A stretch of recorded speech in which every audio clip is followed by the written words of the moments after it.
आज किताब की बात करेंगे, रिच डैड पुअर डैड। 1997 की किताब है रिच डैड पुअर डैड। देखिए, rich dad poor dad Robert Kiyosaki की किताब है। रॉबर्ट साहब ने एक सोच की बात की है। एक तरफ है रिच डैड जिनकी थिंकिंग पॉजिटिव है, जो सॉल्यूशन पार्ट पे ध्यान देते हैं, हमेशा पैसे कैसे ग्रो हो, स्किल आपका कैसे बढ़े, पैसे से पैसे कैसे बनाया जाए, जीवन में अमीर कैसे बना जाए, अपनी सारी सुख सुविधाओं को कैसे भोगा जाए, हमेशा फाइनेंशियल स्ट्रांग कैसे रहा जाए। दूसरी तरफ है पुअर डैड जिनकी जो फिलॉसफी है पुअर है, नौकरी पे ध्यान देते हैं, जॉब सिक्योरिटी पे ध्यान देते हैं, इंश्योरेंस पे ध्यान देते हैं, बिल पेमेंट पे ध्यान देते हैं, यह काम कैसे हो सकता है, निगेटिव थिंकिंग पे ध्यान देते हैं, सॉल्यूशन पार्ट गायब होता है। दो फिलॉसफी आपने सुनी, एक तरफ थे रिच डैड, एक तरफ थे पुअर डैड। ये रॉबर्ट साहब ने पूरा खाका खींचा है। अब हम कुछ महत्वपूर्ण बिंदु की बात करते हैं कि आखिरकार जो rich dad poor dad book है सबको क्यों पढ़ना चाहिए। देखिए, आज का जो समय है मैटेरियलिस्टिक समय है। माँ बाप हमें क्या सिखा रहे हैं? बीए करो, एमबीए करो, इंजीनियरिंग करो, डॉक्टर करो, नौकरी पाओ, शादी करो, घर बसाओ, घर खरीदो, कार खरीदो, अपना तौर तरीका इस तरह से जीने की बात कर रहे हैं। और हमारी पढ़ाई एक जॉब सिक्योरिटी की तरफ बढ़ रही है।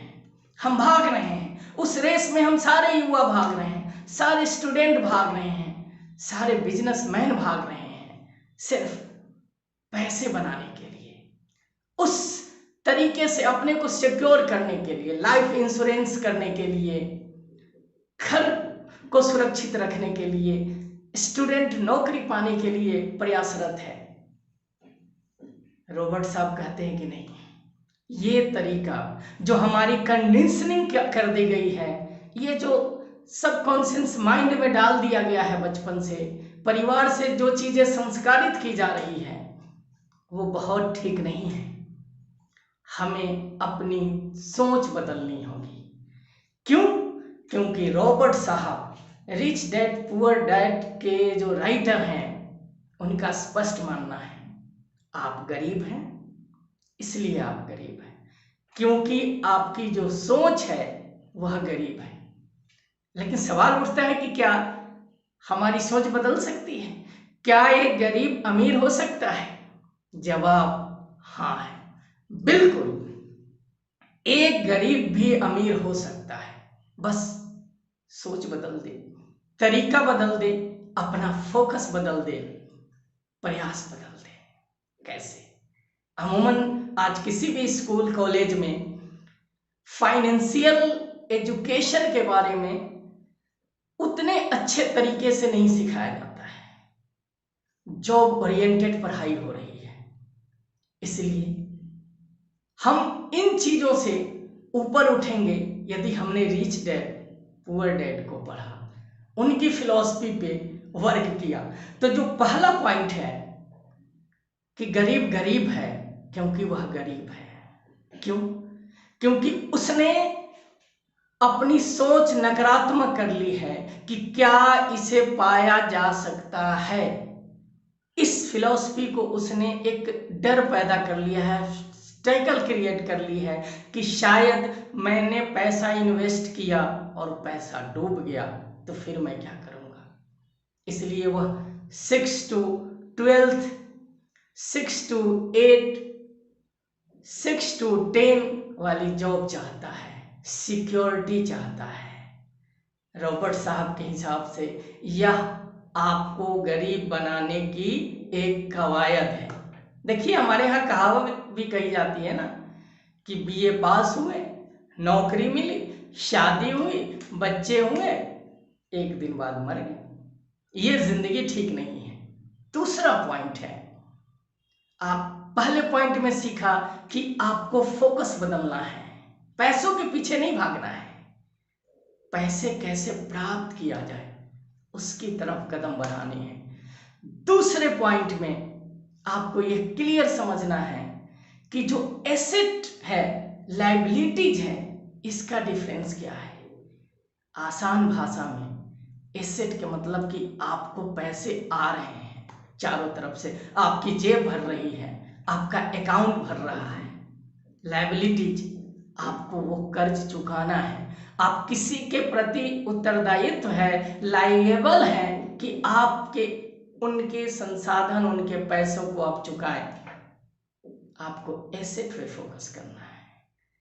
जैसे आपने कार के लिए लोन ले लिया, फॉर्च्यूनर के लिए लोन ले लिया, आप पे लायबिलिटीज आ गई। लेकिन आपने मकान बनाया, आपने कई कमरे रेंट पे चढ़ा दिए, तो एक जरिया, एक सोर्स ऑफ इनकम हुआ, एसेट, पैसे आने लगे आपकी तरफ। रॉबर्ट साहब इन तरीकों पे आपका ध्यान आकर्षित करते हैं। तीसरे पॉइंट की बात करें, तीसरा पॉइंट है, देखिए प्रोफेशन और बिजनेस में आपको अंतर करना होगा। एक एग्जांपल लेते हैं, सचिन तेंदुलकर महान क्रिकेटर। देखिए उन्होंने हमेशा स्किल पे ध्यान दिया, क्रिकेट सीखने पे ध्यान दिया और एक दिन महान क्रिकेटर बने। फिर पैसे उनकी तरफ, उनकी जिंदगी अच्छी होती गई और वो एक महान क्रिकेटर की तरह एक अमीर आदमी भी बने। आपको अपने प्रोफेशन, अपने बिजनेस को अंतर करना होगा। आसान भाषा में क्या है, आप एक टीचर हैं, आपका प्रोफेशन है, आप 6, 8, 10 घंटे का काम करते हैं, एक फिक्स्ड सैलरी मिलती है।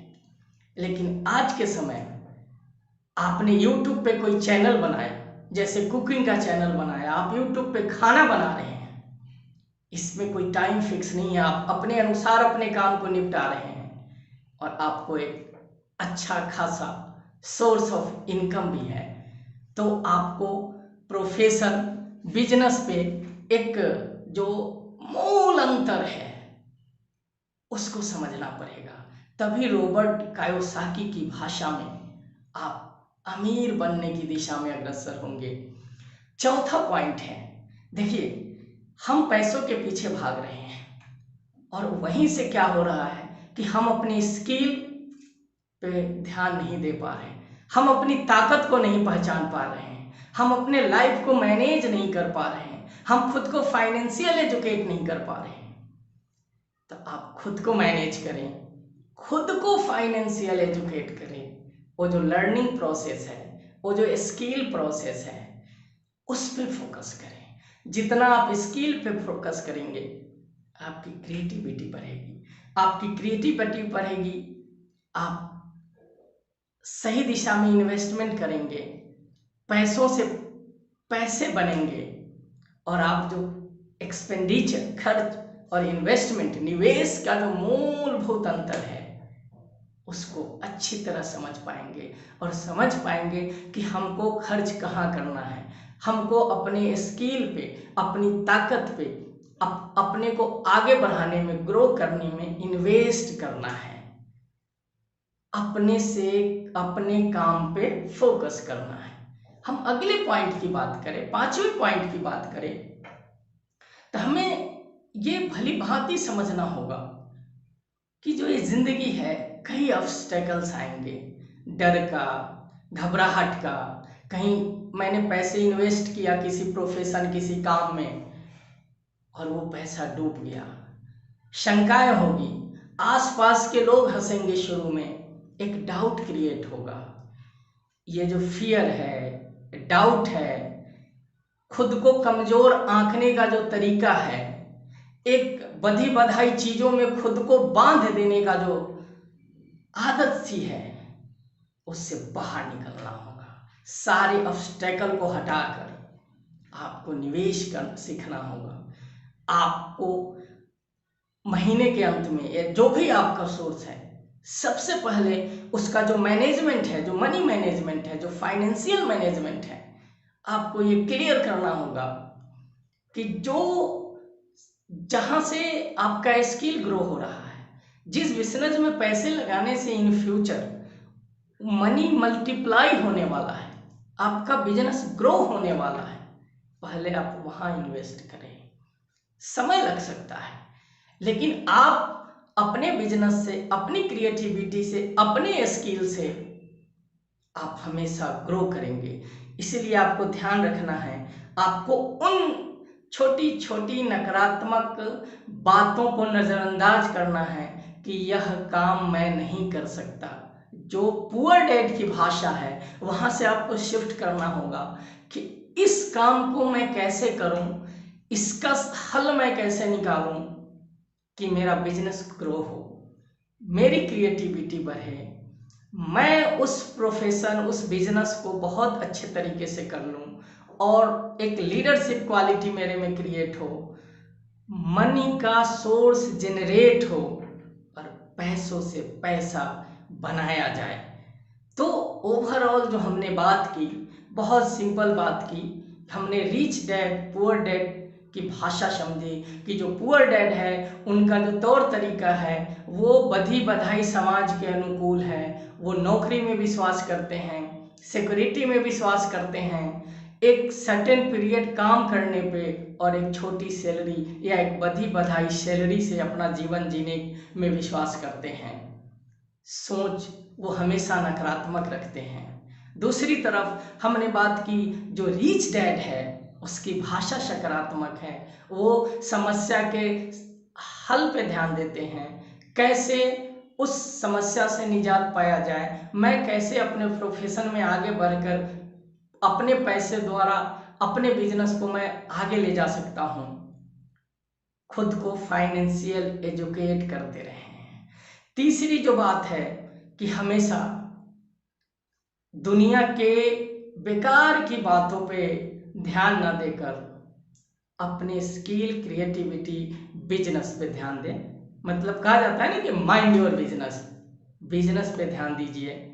और एक बहुत अच्छी चीज है जो इस किताब से निकल कर आती है, एक फिलॉसफी जो मिलती है कि हमेशा आप सीखने की आदत रखें, अपने माइंड को हमेशा इन बातों से अवगत कराते रहें कि हमेशा हमें सीखना है, हर चीज़ें सीखनी है, जिससे हम जो कई चीज़ें हैं जीवन में हम उसके अनुकूल अपना बिजनेस ढाल सके।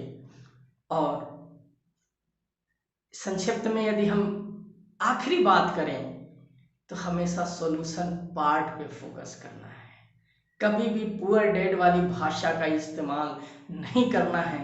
तभी आप रॉबर्ट टी कायोसाकी जो किताब है रिच डैड पुअर डैड, उसकी फिलॉसफी को समझ पाएंगे और जीवन में आगे बढ़ पाएंगे।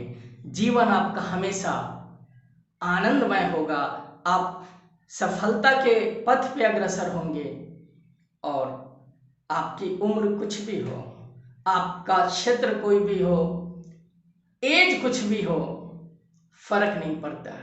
आज से शुरुआत करिए, आज मार्केट से किताब लेकर आइए, पढ़ना शुरू करिए और इनकी फिलॉसफी को प्रैक्टिकल लाइफ में उतारिए।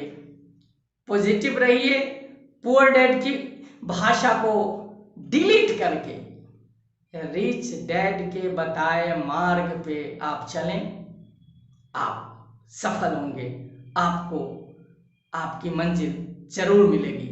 नमस्कार।